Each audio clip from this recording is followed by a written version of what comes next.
முருக பெருமானுக்கும் மயிலுக்கும் இடையிலான பந்தம் எப்படி உருவானது?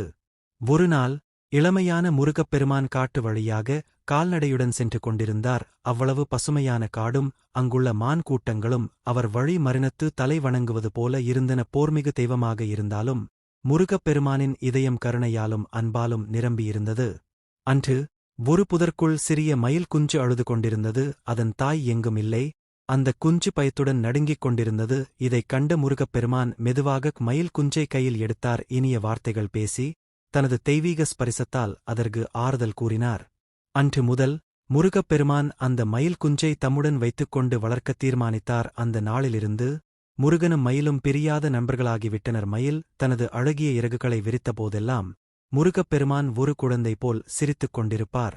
அந்தக் காட்டில் நிகழ்ந்த அந்தச் சிறிய தருணம் பெரும் போராளியான முருகப்பெருமானின் உள்ளம் அன்பும் இரக்கமும் கொண்டது என்பதை உலகுக்கு எடுத்துக் காட்டியது. இவ்வாறே முருகப்பெருமானுக்கும் மயிலுக்கும் இடையே பந்தம் ஏற்பட்டது.